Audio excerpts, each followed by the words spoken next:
Hey guys, thanks for joining me today. Today we're going to talk a little bit about how to open a bottle of wine properly. Now there's a few different tools that you can use to open a bottle of wine. Right now I'm going to show you the tool that we as somms use most often, which is your standard corkscrew.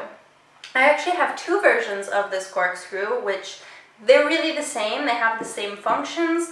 However, just one is sort of a simpler, small version that you can pick up in any store.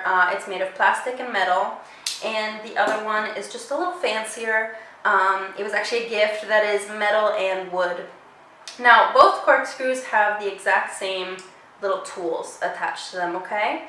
We have a knife that's usually curved out and pops there behind, which we use to take off this sort of like metal cover of our wine bottle. We have the actual screw, and then we have the leverage part. So, how should you open a bottle of wine?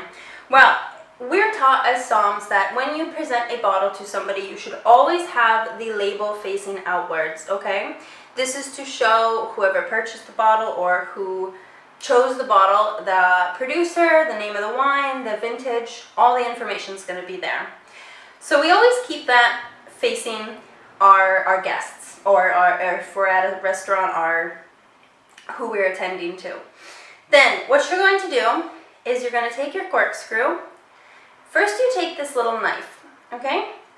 You'll hold the bottle by the handle, and without turning the bottle, you don't want to turn the bottle, you just want to turn your arm to cut off that top. You can cut it off right below the top of the bottle. If you look closely at the bottle, there's like a little dip. That is the dip you want to cut at. So you'll turn around like this, do one motion, and cut it off, and then you can peel the covering. Usually then we take this and we put it in our pocket to go away. You close your knife, and now it's time for the corkscrew. Again, without turning the bottle, you always want the bottle label to be facing your guest. You hold the top of the bottle, the neck of the bottle. You then begin to push right in the center, pushing pressure and turning the corkscrew down.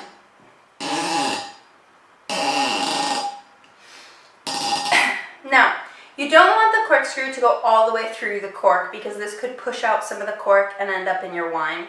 So once you get to a good place, you can then push down your little leverage. Oh, this one's going to need another turn, so hold on. Okay, so you're going to push down your leverage, hold your leverage against the bottle, and just start pulling out. Now, usually a wine, especially if you have sort of a smaller corkscrew like mine and small arms, you might need two pulls, and there you go. Once it is out, we usually smell the cork to make sure we can tell that the wine is still good. Since we know it's good, we can close that, and then we're ready to pour our wine. This is when you might see somebody pour just a teeny bit of the wine so that you can smell it. It's good. And then you can go around and pour a full glass. And that is how you open a bottle of wine. Cheers!